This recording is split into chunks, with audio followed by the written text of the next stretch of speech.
ఈ రోజు మన వీడియోలో ఛత్రపతి శివాజీ పెద్ద కొడుకు శంభాజీ మహారాజ్ భార్య యేసుబాయి గురించి తెలుసుకుందాం. చావా మూవీ చూసాక శంభాజీ మహారాజ్ గురించి మనందరికీ తెలిసింది.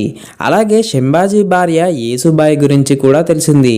కానీ ఆమె గురించి తెలుసుకోవాల్సిన చరిత్ర ఇంకా ఉంది. మరాఠా మహారాజు ఛత్రపతి శివాజీ 8 వివాహాలు చేసుకున్నారు. అందులో ఎక్కువ భాగం రాజకీయ లాభం కోసం చేసుకున్నవే. ఛత్రపతి శివాజీకి 6 కూతుర్లు 2 కొడుకులు పుట్టారు.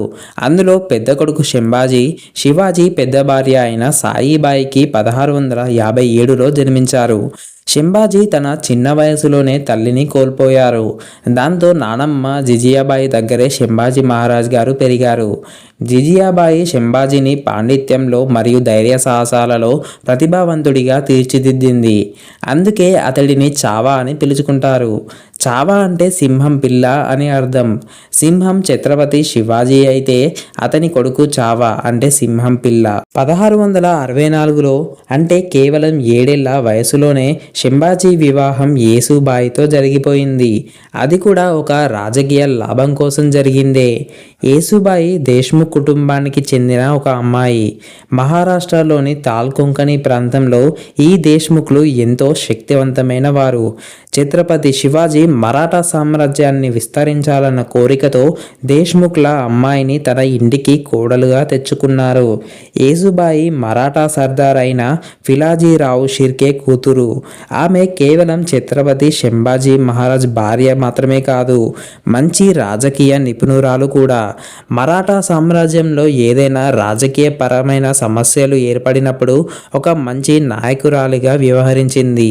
1689లో ఔరంగజేబు ఛత్రపతి శంభాజీ మహారాజును ఉరితీశాడు. అప్పుడు యేసుబాయి అందరి ఆడవాళ్ళలా ఏడుస్తూ కూర్చోలేదు. శంభాజీ మరణించిన తర్వాత తన మరిది రాజారామును ఛత్రపతిగా ప్రకటించింది.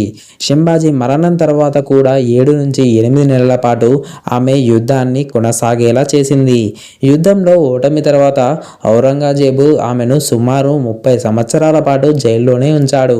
అయినా కూడా మరాఠా సామ్రాజ్యాన్ని పడిపోకుండా చూసుకుంది. చరిత్రలో ఎక్కువ మంది రాణులు కేవలం అంతఃపురానికే పరిమితమయ్యేవారు. కానీ ఈ యేసుబాయి అలా కాదు. భర్తతో కలిసి రాజ్యాన్ని పాలించేందుకు ముందుకు వచ్చింది. భర్త యుద్ధాల కారణంగా ఎక్కువ కాలం రాజధానికి దూరంగా ఉన్నప్పుడు తన సొంత నిర్ణయాలతో రాజ్యాన్ని ముందుకు నడిపించింది. ఆ తరువాత యేసుబాయిని తన కొడుకు షాహు మహారాజ్ 1719లో ఔరంగజేబు చెర నుండి విడిపించాడు. మళ్ళీ షాహు పాలనలో మరాఠా సామ్రాజ్యానికి పూర్వ వైభవం వచ్చింది. ఈ ఇన్ఫర్మేషన్ మీకు నచ్చినట్లయితే వెంటనే వీడియోని లైక్ చేయండి. మన ఛానల్ అయితే సబ్స్క్రైబ్ చేసుకోండి. జై శివాజీ అని కామెంట్ చేయండి.